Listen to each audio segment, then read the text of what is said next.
Hey guys, it's Brian. So in this video, I wanted to talk a little bit about the Ferticare Personal Vibrator.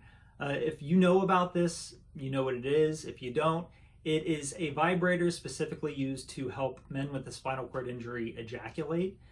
So what it does is you put this little vibrating pad on your penis and it achieves ejaculation. Problem is the internal battery only lasts about 6 or 7 years and it's not replaceable. This is a sealed system. So essentially, once the battery's dead, this thing's junk. So I wanted to figure out a way to actually replace that battery and found out that I was able to do it for about $40. And this thing is super strong again. And the reason I did that was I wanted to sell it. I wanted to help somebody else actually become a father, and I figured I'm not going to dump this off on somebody if the battery is super weak. It was already worthless anyway if it didn't get somebody to the point of ejaculation. So on a whim, I decided to take it all apart and found out that the battery inside is a custom battery. You can't buy it anywhere online. So I ended up having to have it custom built. I'm going to walk you through kind of step by step what I did, and here we go. So for starters, unfortunately, I don't have any footage of me actually taking this unit apart because I kind of did it on a whim. So I've got everything taken apart at this point. I just wanted to lay it out and kind of show you what the components are so you can be a little more familiar if you try to tackle this job yourself. First thing you're going to do is just unscrew this little cap. Of course, everything's taken apart already. This little pad is just glued on, and you can easily peel that back. And what you're going to find is two tiny little screws underneath this pad, and those are what actually holds the motor itself in. And then if you can see these little tiny pins right here and here, they go in this hole, and then there's one on the back side as well. Those are what holds this cap on.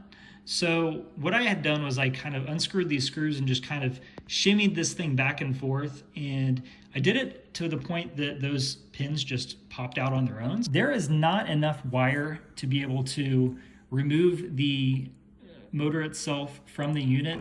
If you can see, this wire is not very long. So I kind of just gave it a gutsy pull, and I ended up ripping the wires out of the motor, but I'm not too concerned about that because what I'm going to do is just use some replacement wire, some new heat shrink tubing, and I'm going to extend these wires a little bit just so I can put it all back together, have the wires out of the end cap enough so I can actually solder them back together. Once I got that out, I had to tackle the end cap. So this is actually glued on, and so is the unit itself. It's glued into the end piece right here. So all I had to do was just peel this off. I just did it by hand, just with a fingernail, and it popped off pretty easily. This knob was an easy just pull off kind of thing. So that was one of the second things I did after I got this end cap off and this end cap off. I had to use a heat gun to slowly heat up this plastic. And what I was trying to do is stretch the end cap a little bit. I don't know if you can tell, but it's a little flared out. And what I had done was I just took a flathead screwdriver after it was heated up a little bit and just slowly worked it around and around until I felt this glue actually pop loose. And at that point, I was able to shove a screwdriver into the hole and just pop the unit out.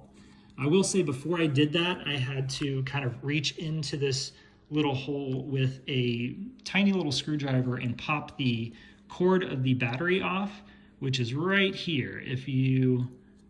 I'll show you, you can just pop that out. So you have to do that obviously in order to get this piece out. This is the custom battery that originally was in the unit. And as you can see, the cells are kind of in a circular pattern. This is not something that you can actually buy online. So I had to have a new battery custom made. Luckily, I was able to find a company called Batteries Plus Bulbs. They're a local company, but I believe they're nationwide, at least in the United States. And within a day, they were able to build this new custom battery for me. The nice thing about this new battery is it's actually going to be a little more powerful. Well, I won't say powerful, it's still the same voltage, but it is going to last longer than the original battery. So this original battery was 730 milliamps per hour, which that number is just how long the battery is going to last. I believe the new one is 900, so it will just last a little bit longer, which, as you know, when you're trying to use this unit, you do not want it to die if you're right at the finish line. So I'm hoping that's going to make a big difference. At this point, I went ahead and just soldered on some extended wire, like I said earlier, and then added this heat shrink right here. So this should be as good can be once it's all put back together.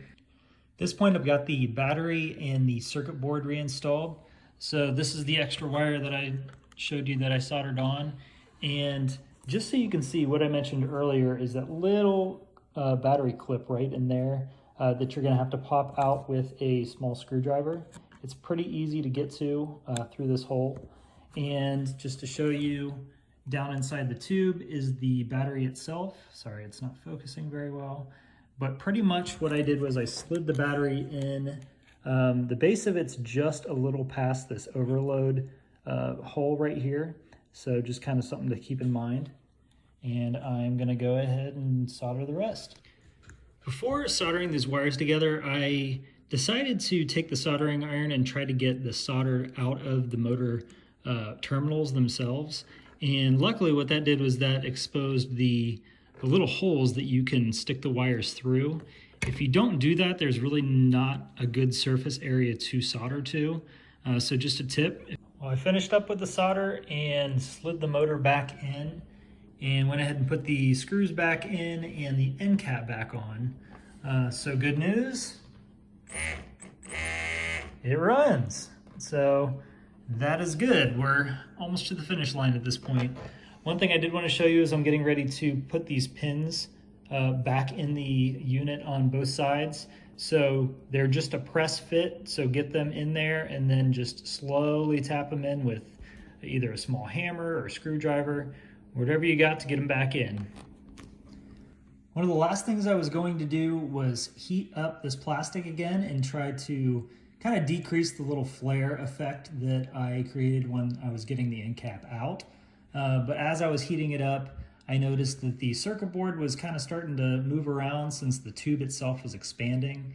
And when it cools off, it's a pretty tight fit. So you know what, I'm gonna leave well enough alone and just use a couple dabs of this gel super glue on the end cap, just around the edges. Not much is really needed because, like I said, it already stays in there pretty well. And then I'll use the same glue just to put the rubber end cap back on, and the rubber piece that was on this, and then the rubber piece that was on the back. So I think that's pretty much it. So as you can see, this is the unit completely put back together. The glue is dried, everything works exactly the way it should. And when I turn it on, I can tell it's much more powerful than it was when I tried it with the old battery. I have not fully charged this thing because I'm getting ready to sell it, and I would rather somebody else be able to have the full battery life, because once you start charging it, then I think the clock starts to tick on the age of the battery. So I'll let them take care of that.